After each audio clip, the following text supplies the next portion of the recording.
Good morning, class. Today we are going to learn about the trading procedure on a stock exchange. Trading procedure on a stock exchange. Okay, stock exchange you know very well. Okay, procedure you know very well. Trading you had learned in a class 11. Trading means buying and selling. Trading means buying and selling. Now the question is that now we are going to learn how to buy or how to sell stocks which we had purchased और ना और which we want to purchase from the stock exchange. अगर आपको stock exchange से share purchase करना है तो कैसे करेंगे? What is the procedure for that? How to purchase ना. मैंगो तो है नहीं कि गए मार्केट से लेके चले आए, है ना. हम क्या परचेज करने जा रहे हैं? सिक्योरिटीज परचेज करने जा रहे हैं, शेयर परचेज करने जा रहे हैं. तो how we will do? So following steps are there to purchase the stocks और to proceed in it to do the trade. ठीक है. Number 1, selection of a broker. First the investor will select the broker. Keep in mind, first the investor will select the broker. You are allowed to purchase directly from the stock exchange also.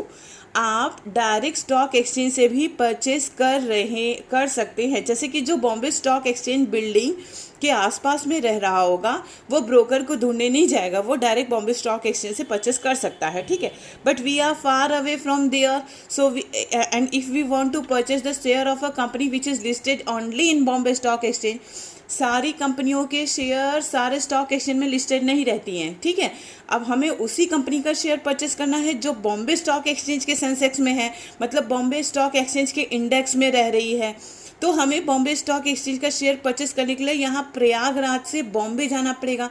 Better है what we will do, we will select the broker. हम किसको select करेंगे? Broker करेंगे. Now who is the broker? ये question 1 mark का आता है. ठीक है. Who is the broker? Brokers may be individual, ये एक आदमी हो सकता है. पार्टनरशिप फर्म, कई लोगों को मिला के हो सकता है, पार्टनरशिप हो सकता है. और कॉरपोरेट बॉडीज. ठीक है. ये पूरा एक कॉर्पोरेट बॉडी भी हो सकता है.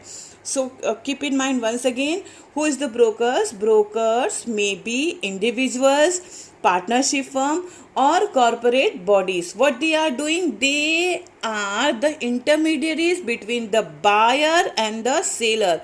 स्टॉक एक्सचेंज के बीच के और आपके बीच के वो क्या है? इंटरमीडियरीज हैं. They are intermediaries between the buyer and the seller.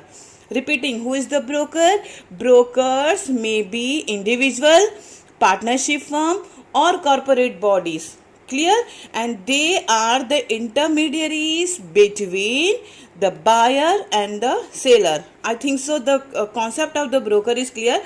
Another thing which we have to keep in mind is broker is registered by the SEBI. हाँ, किसी भी ब्रोकर को नहीं आप पकड़ सकते, उसका आई कार्ड होगा. Without watching the I card we can't do the transaction with them. जैसे हम बिना आई कार्ड के किसी भी बच्चे को स्कूल में नहीं ले सकते हैं ना. That's why I card is there to identify whether the child is from our school और from another school. So they are also having their I card whether they are registered from the SEBI और not. वो सेबी में registered हैं या नहीं है, उनके पास I card होता है. तो आप अपना पैसा इन्वेस्ट करने से पहले जो है वो चेक कर लीजिए कि वो रजिस्टर्ड है कि नहीं. सो सेलेक्ट ऑफ अ ब्रोकर, हमने ब्रोकर सेलेक्ट कर दिया. When we select the broker help us to open DMAT account with depository. Okay, when we select the broker, now broker will help us to open DMAT account with depository. Now what is the DMAT account and what is the depository? DMAT account is account just like a saving account, current account. जिस तरह saving account, current account होता है वैसे ही DMAT account होता है. But DMAT account will be conducted by, और we can say कि इसको जो है वो आप और आपका ब्रोकर दोनों मिल के चलाएंगे. मतलब जब चाहे तब आप विड्रॉ कर सकते हैं, डिपॉजिट कर सकते हैं. इसी तरह से आपका ब्रोकर भी जब चाहे तब विड्रॉ कर सकता है और डिपॉजिट कर सकता है. ठीक है. तो ये डीमैट अकाउंट अगर आप शेयर ट्रांजेक्शन में एंटर करना चाहते हैं, डेली टू डेली परचेस और सेल करना चाहते हैं अपने शेयर्स को, तो डीमैट अकाउंट ओपन करना जरूरी होता है. ठीक है. With depository, depository stock exchange है. डिपॉजिटरी स्टॉक एक्सचेंज है. अब देखो सिंपल सा, अगर आप डायरेक्ट जा रहे हो बॉम्बे स्टॉक एक्सचेंज BSE में शेयर परचेस करने, तो ना ही आपको ब्रोकर की ज़रूरत होगी, ना ही आपको डीमैट अकाउंट की ज़रूरत होगी, ना ही आपको डिपॉजिटरी की ज़रूरत होगी। क्यों? क्योंकि आप खुद जा रहे हो ब्रोकर के प्लेस पे। डीमैट अकाउंट की ज़रूरत नहीं, क्योंकि आप वहाँ पे कैश पेमेंट कर सकते हो, ठीक है। और डिपॉजिटरी की ज़रूरत नहीं, क्योंकि आप फिजिकली पेमेंट करके अपना शेयर सर्टिफिकेट ले सकते हो। डिपॉजिटरी जो है वो ऑनलाइन है, ऑनलाइन स्टॉक एक्सचेंज है, ठीक है। अब जैसे आपने ब्रोकर सेलेक्ट किया, आप तो नहीं जा पा रहे हो, तो आप क्या कर रहे हो, आप ब्रोकर सेलेक्ट कर रहे हो। फिर पैसे का ट्रांजैक्शन करने के लिए आपने डीमैट अकाउंट ओपन कर लिया, ठीक है। वो ब्रोकर भी खुद नहीं जाएगा, वो क्या करेगा, डिपॉजिटरी में आपका रजिस्ट्रेशन कराएगा। Now what is the depository? Depository is the online stock exchange, है ना। इसके अंदर ऑनलाइन सिक्योरिटीज जो है वो हैं। समझ में आ गया? What is the depository? Depository is the online stock exchange है ये। इसके अंदर डिपॉजिटरी है, और एक एक्चुअली मैं भेज दूंगी डिपॉजिटरी का, वो भी एक्चुअली डिपॉजिटरी एज एक इंस्टीट्यूट है। सिंपली समझ लो क्या है depository. Depository is an institute which deals और which hold the securities in electronic form. वो इलेक्ट्रॉनिक फॉर्म में सिक्योरिटीज को होल्ड करती है, क्लियर है, या डीलिंग करती है इलेक्ट्रॉनिक फॉर्म में। अगर आप बाय हैंड फिजिकली जाएंगे तो आप सीधा जाइए स्टॉक एक्सचेंज से लेकर आइए, लेकिन डिपॉजिटरी क्या है, स्टॉक एक्सचेंज को ऑनलाइन डीलिंग करने वाली एक इंस्टीट्यूट है। समझ में आ गया? डिपॉजिटरी क्या है, एक इंस्टीट्यूट है जो ऑनलाइन जो है वो सेल और परचेस करती है स्टॉक्स को, शेयर्स को। क्लियर हो गया? आपने अब ब्रोकर सेलेक्ट कर लिया, आपने ओपन कर लिया, क्या ओपन कर लिया, डीमैट अकाउंट ओपन कर लिया। ये डीमैट अकाउंट डिपॉजिटरी में ही ओपन होगा। तो आप depository is a bank also भी कह सकते हैं। डिपॉजिटरी एक इंस्टीट्यूट है जो आपका बैंक डीमैट अकाउंट ओपन करेगी, फिर आपको शेयर प्रोवाइड करेगी। All work will done by the depository. ये एक इंस्टीट्यूट है, ठीक है।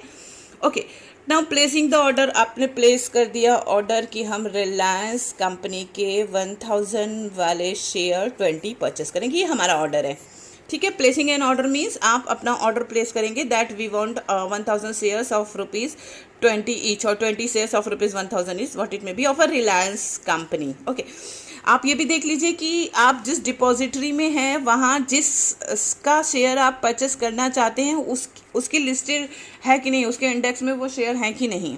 क्लियर है? Now the executing the order. अब ये काम किसका शुरू हो रहा है? ये काम शुरू हो रहा है एजेंट का, ये आपका ब्रोकर जो है, ठीक है।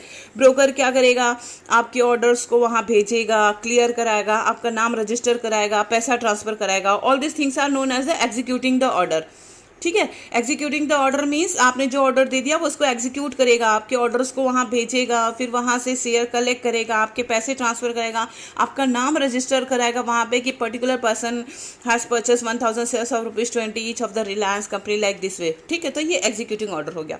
Last one is the settlement. Settlement means आपके अकाउंट में वो शेयर आ जाएंगे। सेटलमेंट मतलब आपके पास वो शेयर सर्टिफिकेट्स आ जाएंगे कि you had purchase 1000 shares of ₹20 each.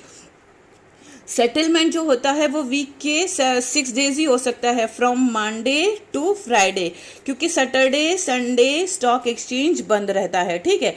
और ये भी बिटवीन 9:55, एक्चुअली ये 10 बजे से होता है, 10 से 3:30 जो बैंक का टाइम होता है ना, स्टॉक एक्सचेंज इसी टाइम पे चलता है, लेकिन ये 5 मिनट्स पहले शुरू होता है, फ्रॉम 9:55 AM टू 3:30 PM तक।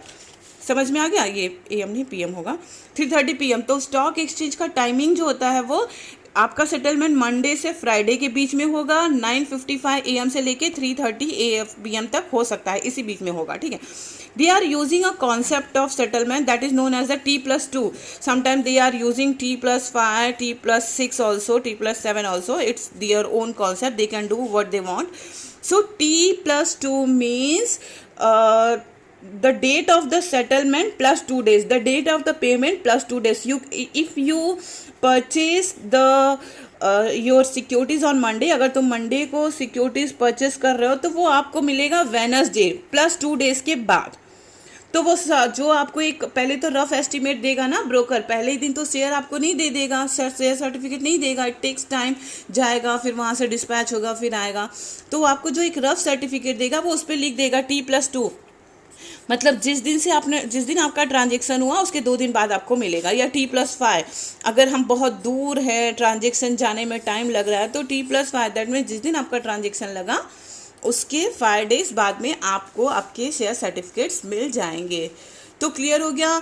Selection of broker, first we have to select the broker is registered from the SEBI stock exchange board of India से रजिस्टर्ड होना चाहिए। हु इज़ द ब्रोकर ये बहुत इंपॉर्टेंट है, ठीक है। Who is the broker may be the individual, partnership firm और corporate bodies, तीनों में से कोई भी हो सकता है। And they are the intermediates between the investors and the security exchange board of India. Opening demat account with depository आपको ओपन करना पड़ेगा। प्लेसिंग एन ऑर्डर, अपना ऑर्डर प्लेस करना है। एग्जीक्यूटिंग द ऑर्डर, अपना वो ये काम ब्रोकर का है, ब्रोकर एग्जीक्यूट करेगा अपना ऑर्डर। एंड सेटलमेंट कब तक होगा? विदिन 2 डेज हो जाएगा। टाइम पीरियड हो सकता है मंडे टू फ्राइडे के बीच में होता है। And their time period will be 9:55 AM to 3:30 PM। कुछ इम्पॉर्टेंट टर्म्स भी है जो मैं 1 by 1 करके आपको भेज रही हूँ।